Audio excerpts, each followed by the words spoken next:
Bonjour, bienvenue dans cette vidéo consacrée au vocabulaire relatif aux fonctions. Prenons l'activité 1 à la page 174. Et ici nous allons, à travers différentes approches, voir la différence entre une fonction et une relation non fonctionnelle. Alors, première approche, c'est l'approche graphique. Donc ici, nous avons un graphe et on nous demande de tracer des droites verticales. Alors la question est, en combien de points chaque droite rencontre-t-elle le graphique ci-dessus? Et donc, évidemment, c'est des points d'intersection. Enfin, ce sont des points d'intersection. Alors, tracer les droites, c'est relativement simple. Donc voilà, on trace des droites au hasard, évidemment. On n'est pas obligé de les tracer d'une manière bien particulière. Non, ici, voilà, on trace des droites au hasard. Qu'est-ce qu'on s'aperçoit? Eh bien ici, à chaque fois que l'on trace une droite, on rencontre un seul point d'intersection ou aucun point d'intersection. Donc ces trois droites-ci, voilà, ont chacune un point d'intersection avec le graphe, tandis que ces deux droites-là n'ont aucun point d'intersection. Donc ici, en combien de points chaque droite rencontre-t-elle le graphique ci-dessus? En 0 ou 1 point. Donc aucun ou un seul point. Pour la relation non fonctionnelle, va-t-on obtenir la même chose? Donc le graphe est différent ici.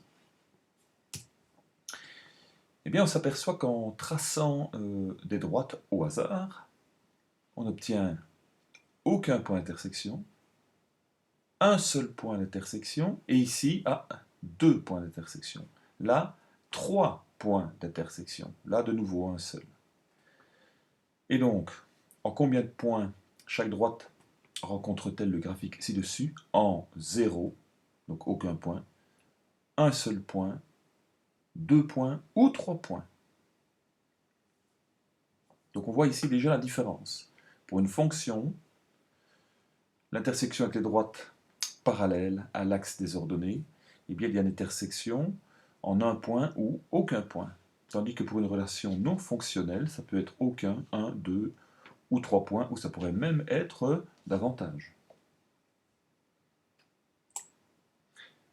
Si on regarde au niveau du tableau de valeurs, attention que ces tableaux-là, évidemment, sont liés au graphe, au graphique ci-dessus. Et donc, on demande de compléter le tableau. Et bien là, vous avez les abscisses et on demande de trouver les ordonnées correspondantes, évidemment. Donc, les coordonnées des points. Et bien, pour moins 4 en abscisse, on a moins 4 en ordonnée, moins 3, moins 1, 2, 2, 2, 3, 3. Et en moins 5, ben, on s'aperçoit qu'on n'a rien du tout. Ah oui, le graphique ne va pas jusque-là.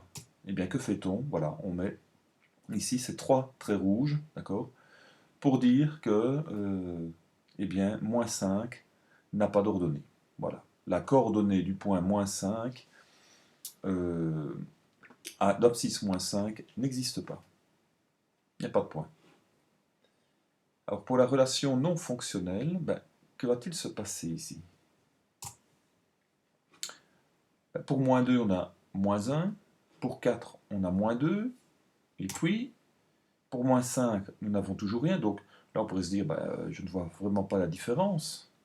Eh bien, ça se situe au niveau des abscisses 1 et 3. On voit que pour l'abscisse 1, il y a deux ordonnées possibles, 2 et moins 3.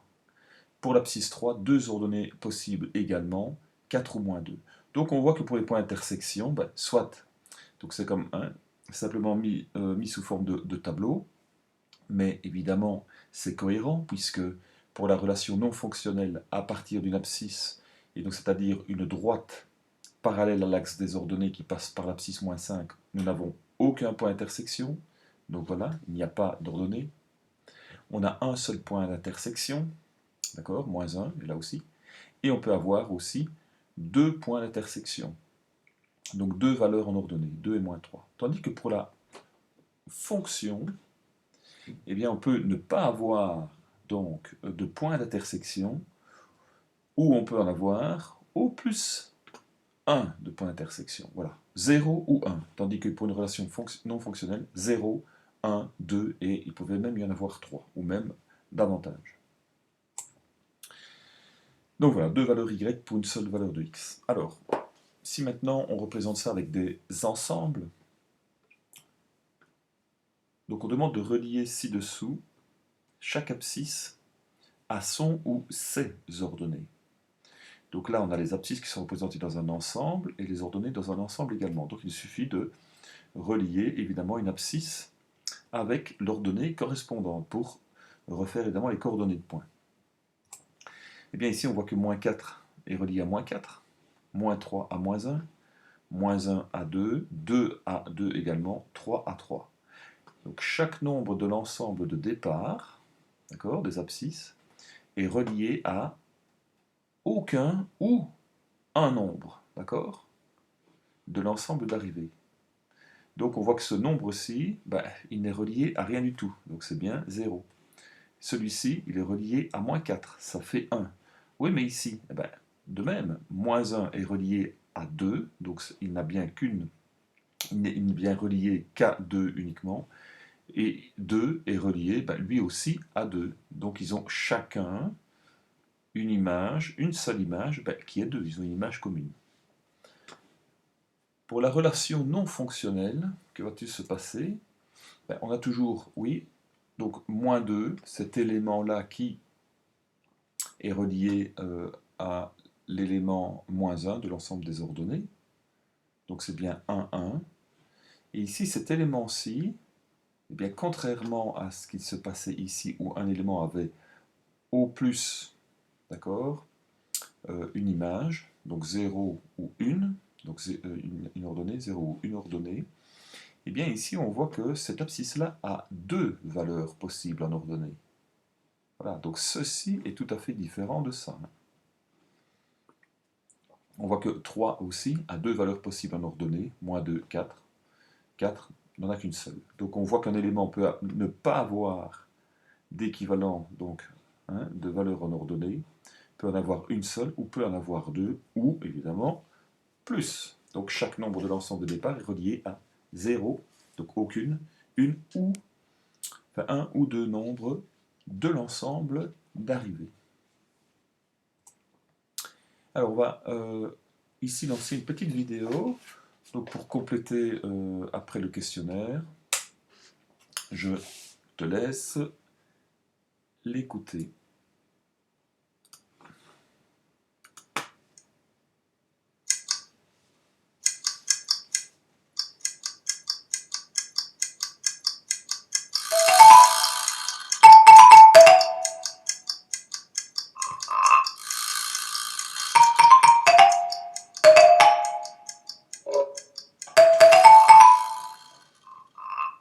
Disons-le tout net, sans fonction, pas de métier, pas d'image, il n'y aurait pas de cours de la bourse, pas de moyen de se rendre compte que le niveau des océans augmente, les trains n'arriveraient pas à l'heure, on ne saurait pas quel temps il fait à Tombouctou, et bien d'autres choses encore. En 1673, le philosophe Leibniz est apparu en mission diplomatique. Il représente les princes allemands. En fait, il passe son temps à discuter avec ses amis savants, et le soir, il travaille sur la machine à calculer qu'il a mise au point. Une idée s'est logée dans les rouages de son cerveau. Comment mettre en relation deux ensembles? Ce qui intéresse Leibniz, ce sont les ensembles de nombres, et les nombres, il y en a beaucoup. Comprendre comment on passe d'un ensemble à un autre, quelle est l'opération, la transformation qui permet de passer d'un élément à un autre. Par exemple, de 4, comment j'arrive à 11? Je pourrais lui ajouter 7, je pourrais aussi d'abord le multiplier par 2 et lui ajouter 3. Et si je ne prends plus 4, mais que je prends 5, et si lui aussi je le multipliais par 2 et ensuite lui ajoutais 3, est-ce que le rapport qui unit 11 et 13 ne serait pas lié au destin de 4 et 5? Peut-on représenter cette relation entre les ensembles de nombres comme cela, c'est clair? Nein. Bon. Mais si je représente l'ensemble des nombres sur des axes parallèles, ça donnerait... Non, ça ne raconte pas grand-chose ça. Si je les tourne à 90 degrés, non plus. Il ne faudrait pas tout dire, être moins bavard, plus discret entre elles, point de rencontre. Oui, un point. La relation des ensembles de nombres devient un ensemble de points. Un chemin, une courbe, un dessin. En bas, les points de départ sur l'axe vertical, les points d'arrivée, on trouve les uns en fonction des autres. Oh!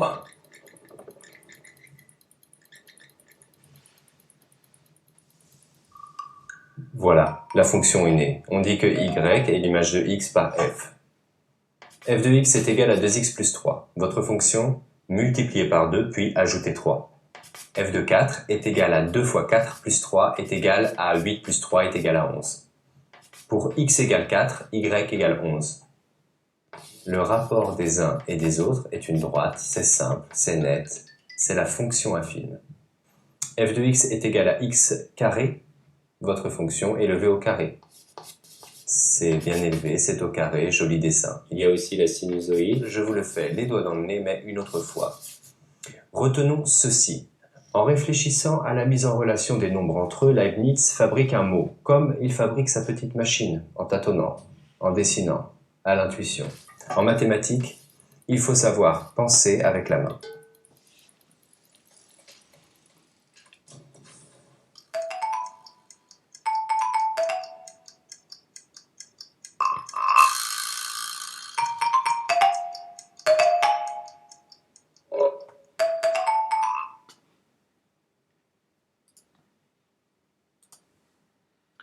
Bien, répondons aux questions maintenant.